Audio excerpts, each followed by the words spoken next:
through a manifestation. All the motions of Wait natin, bago pagsalitaan sa Ontiveros Mabsat, sino po ang naniniwala kay Coco Pimentel? Now na! Now na ngayon! 4:30 ng hapon! Now na! Huwag nating hintayin yung June 11. Press 1 sa mga naniniwala kay Coco Pimentel Mabsat. Putragis, now na daw! Huwag na patagalin! Alang at cheese! Hindi ba susunod yung June 11 mo? Sir Tony, nag-1 na. O, paano yung iba? Oh, Channel Paris, nag-1 na din. Oh, si Cherry Garcia, nag-1 na. Si R.R. Walk, nag-1 na. Now na, sabi ni Sir Dan. Luis Fernandez, now na. Now na, ala, now na. Now na. Paktay ka, cheese. Okay, lights, camera. Action, tuloy. the Minority Floor Leader. That is correct, Mr. President. Okay, resound. Duly noted. May I deliver my manifestation seconding the motion of the Minority Leader, The Mr. lady may President? proceed. Salamat tabi, Mr. President. Ikaw. I second the motion of the good Minority Leader. Forthwith, and with no further delay, the Senate President must be placed under oath as presiding officer. Yun. He must then administer the oath to the members of the Senate as judges of the impeachment court. And most importantly, the articles of impeachment, which have long languished in limbo, must forthwith be presented to the body. First of all, the Constitution establishes with clarity the mandatory nature of impeachment, and this textual interpretation is supported by the framers. Article 11 on accountability of public officers, Section 3, subsection 4, states in no uncertain terms that once, quote, the verified complaint or resolution of impeachment is filed by at least 1/3 of all the members of the House, the same shall constitute the articles of impeachment, and trial by the Senate shall forthwith proceed, close quote. Hindi po mahirap intindihin ang utos sa sino mang tapat ang intensyong sundin ito. Ang paglilitis ay dapat agarang simulan, nang walang pag-iwas o iba pang pagpapaliban. In fact, retired Justice Adolfo Azcuna, Yun! who wrote the procedural section Yun! that included the word forthwith, said that it meant, and I quote, immediately and without unreasonable delay, or in the national language official version, Agad-agad. close quote. Sa kasong Chavez versus Judicial and Bar Council, GR number 202242, na dinisisyonan noong July 17, 2012, ipinaliwanag ng Korte Suprema na sa pag-interpreta ng saligang batas, dapat gamitin ang karaniwang kahulugan. Quote, it is a well-settled principle of constitutional construction that the language employed in the Constitution must be given their ordinary meaning. Close quote. Simple lang po ang dahilan. Quote, the Constitution is not merely or not primarily a lawyer's document, but essentially that of the people, in whose consciousness it should ever be present as an important condition for the rule of law to prevail. Wala pong pagdududa. The impeachment trial must begin immediately, agad-agad, walang pag-iimbot. Yan rin ang paninindigan ng mga mismong naging bahagi ng pagbuo ng ating konstitusyon, kasama sina Attorney Rene Sarmiento, Chairperson Christian Monsod, at ang nabanggit kong si retired Supreme Court Justice Azcuna. Kahit ang mga propesor at praktikante ng batas sang-ayon na dapat simulan ang paglilitis sa lalong madaling panahon.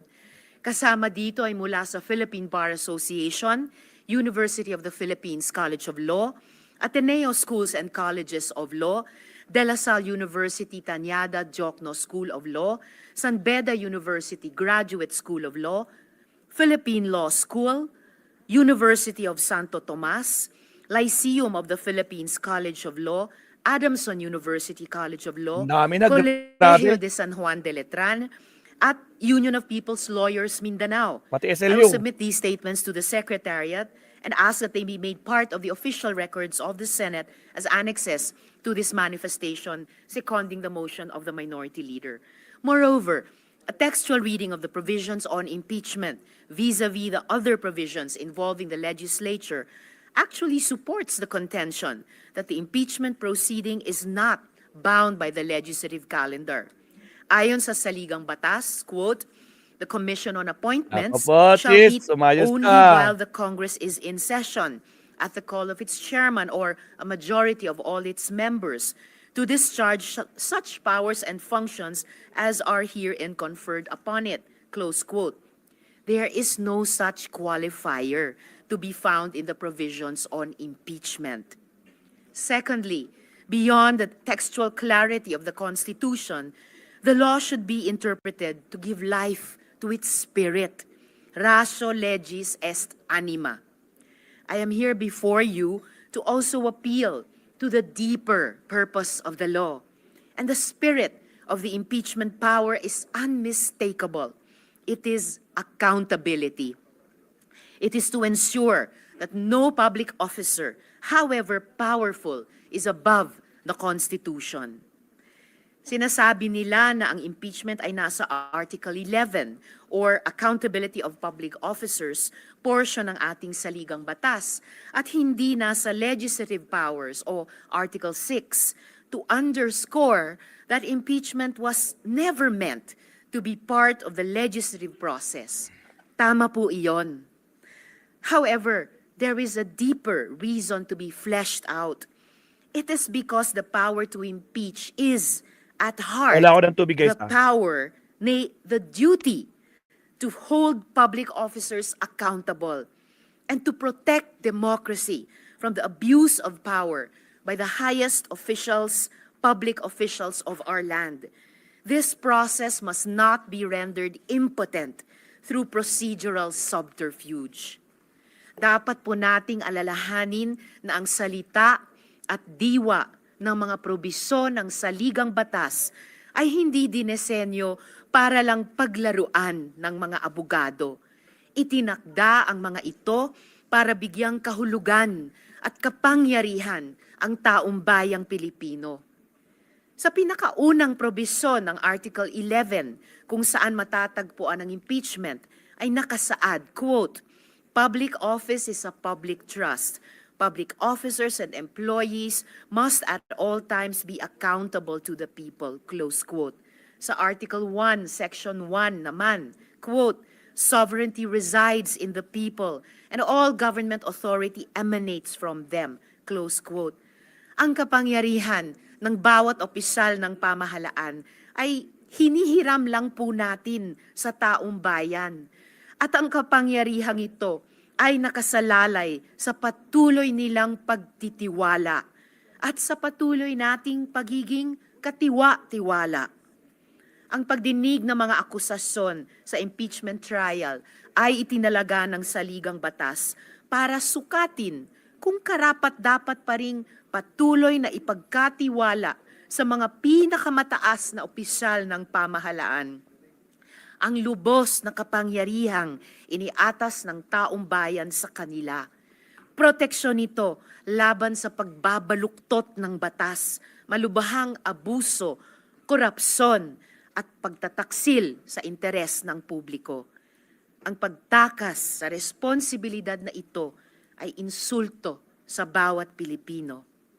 Thirdly, nothing in the Senate Rules of Procedure in impeachment trials provides basis for this inordinate delay.